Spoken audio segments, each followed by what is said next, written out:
është një buxhet që masivizon interesat e oligarkisë ekonomike, që u hedh hi syve pensionistëve, që e braktis përfundimisht arsimin dhe shëndetësinë. Nga kjo sallë sot dëgjuam të flitej për nga përfaqësuesit e mazhorancës, të flitej për rritje buxheti, rritje pagash, rritje pensionesh, fluturuan shifra dhe përqindje, 8.9 miliardë euro, 6.7% rritje e shpenzimeve.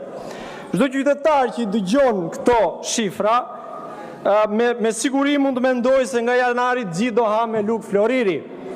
Megjithatë, me një analizë të thjeshtë të këtij buxheti, në radhë pa do duhet të shtronim pyetjen se lutem koleg, ju lutem. Mbajmë pak qetësi. Një pyetje e thjeshtë të cilës duhet t'ia përgjigje çdo qeveri, sidomos qeveria që drejtohet nga një parti që mban emrin e saj fjalën socialiste. Pyetja është, ku mblidhen këto të ardhurat të buxhetit? Pra kush paguan?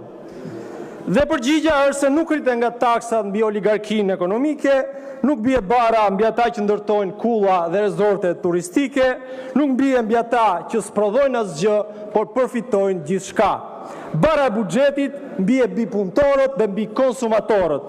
Burimi kryesor i buxhetit, plot 32% e tij, është TVSH-ja. Është ajo taksa 20% që paguajmë të gjithë ne, edhe pensionisti kur blen bukë e kur blen ilaçe. Po për oligarkët, çfarë propozon kjo qeveri? Propozon paqen fiskale. Paqe për kë mund të pyes dikush? Me kë po lufton ky kryeministër? Sigurisht jo me oligarkinë. Për oligarkinë, kryeministri propozon faljen e plot 2 miliard eurove nga buxheti i shtetit, ulet tatimin mbi fitimin nga 15% në 5% për ato biznese me fitim vjetor 14 milion lek të reja në vit, që deklarojnë rritjen për vitin pasardhës me 18%. Dhe unë ju drejtova me pyetje ministrit të financave në këtë seancë, i thash kush janë këto biznese? Cili biznes prodhues do të luaj bixhoz me falimentin duke deklaruar në tatime rritje me 18% për vitin pasardhës? Jam vetëm ndërtimet. Jam vetëm oligarkia e ndërtimeve, për të qenë më të saktë. Për çdo lek që fitojnë mbi këtë vlerë, ata nuk do të tatohen me 15%, por me vetëm 5%. E përmbysur është kjo logjik për sipërmarrjet që investojnë në teknologji. Për ata të rinj të reja profesionistë të lirë, të shkolluar, që kanë aftësinë të investojnë në teknologji dhe inovacion, taksa do të rritet nga 5% në 15%. Dëgjuam të flitet për rritjen më të madhe në histori të pensioneve. Rritje progresive u tha këtu. Shumëzoheshin shifra herë me 12, herë me 24, herë me 36, dhe pensionisti i ngratë që i dëgjon këto shifra, kujton me të vërtetë se nga nesër do shondojnë ditë të bardhë. Por edhe në këtë rast, ashtu që pohoi vetë zoti ministri i financave, nuk ka parashikim për bonusin e fundvitit. Pra praktikisht postimi i kryeministrit që u shpërnda nga zoti Balla, nga zonja Balluku, në rastin më të mirë është spekulim dhe në rastin më të keq është një gënjeshtër e pa fytyrë. Duhet flas tani me disa shifra me të vjetra që të më kuptojnë pensionistët, sepse në këto orë të vonë vështirë se më ndjekin. Bonusi i fundvitit, bonusi do merret tani në dhjetor, është 150.000 lekë në vit. Atëherë këtë bonus, po ta pjesëtojmë me 12 muaj, i bie po ta kishin marrë muaj për muaj, do kishin marrë 12.500 lekë çdo muaj. Kjo që këta i quajnë rritje, është nga 2026-ta, një pjesë e vogël për jush. Ata që e kanë pensionin mujor mbi 270.000 lekë, do marrin jo 12.500, që ishte bonusi, po do marrin nga 18.000 lekë në muaj. Ndërkohë, për pjesën dërmuese të pensionistëve, ata që e kanë pensionin nën 270.000 lekë të vjetra në muaj, bonusi ishte më shumë se ajo që këta e quajnë rritje. Do merrni më pak nga ç'do merrni tani në dhjetor. Unë do të shtroj dy pyetje në fakt. Pyetja e parë është, pse qeveria hiqet sikur po i rrit pensionet? Sepse pensionistët dolën dhe protestuan. Sepse u dëgjuan për herë të parë pas 13 vjetësh. Dhe pas 13 vjetësh, për çuditë madhe, në këtë sallë të kuvendit po flitet për pensionistët. Kur e fjala e këtij buxheti janë pensionistët, na tha sot zoti kryeministër. Ky që u kujtua për pensionistët vetëm kur ata i ngritin në protestë, ai që kryeministri ynë erudit e quajti stude me gjyslyke, ky që gjysmën e qeverisë e ka në paraburgim. Pyetja e dytë që duhet bëj, pse qeveria nuk i rrit me të vërtet pensionet? Sepse skema e tyre pensioneve ka falimentuar. Sipas raportit të buxhetit, për çdo pensionist sot kontribuojnë vetëm 1.14 punëtor. Nëse në vendet e zhvilluara për çdo pensionist kontribuojnë 3 punëtor, në Shqipëri vetëm 1.14. Pse? Sepse të rinjt në moshë pune e braktisin vendin dhe ata që janë ende këtu duke punuar, punojnë në të zezë. Sipas raporteve ndërkombëtare, rreth 50% e punëtorëve e marrin pagën në dorë.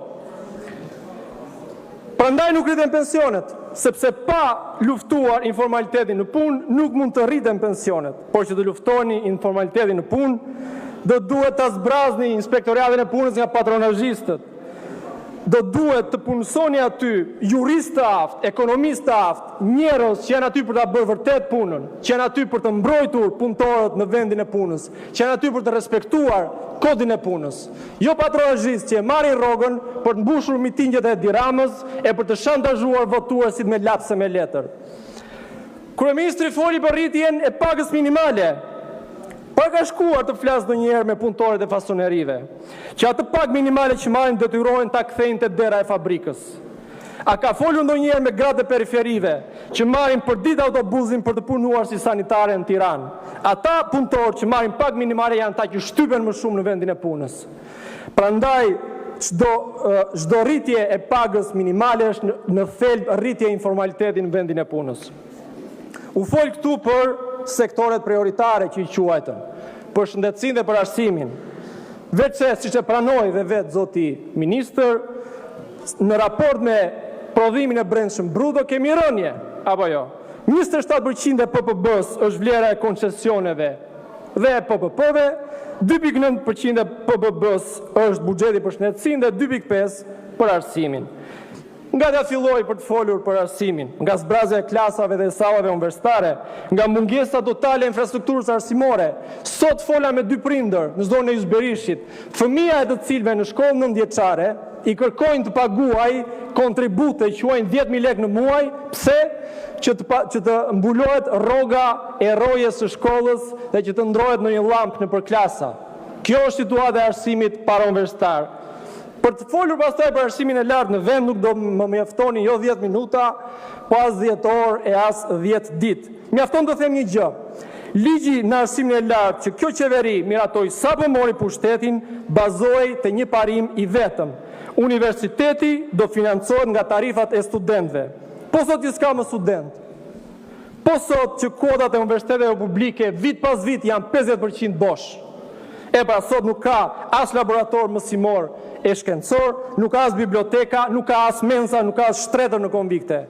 Por ajo që është më e rëndësishme, përderisa lek nga tarifa studentore nuk ka se nuk ka më student, në këtë buxhet nuk ka as fonde për gjitha këto mungesa, madje as për kërkimin shkencor. Shëndetësia është e rënuar, e coptuar, e privatizuar. Nuk ka pajisje për ekzaminimin e pacientëve, me listat e pritjeve që shkojnë deri në një vit. Nuk ka mjek, nuk ka shtretër, nuk ka ilaçe nëpër spitale, nuk ka rimbursim ilaçesh për pensionistët. Ka vetëm investime në rikonstruksion godinash, tendera për suvatime dhe pllaka, ndërsa për nevojat jetike të sistemit shëndetësor ka vetëm koncesione PPP qindra miliona eurosh. Buxheti masiv, siç e cilësoi sot kryeministri, është një buxhet që masivizon interesat e oligarkisë ekonomike, që u hedh hi syve pensionistëve, që e braktis përfundimisht arsimin dhe shëndetësinë.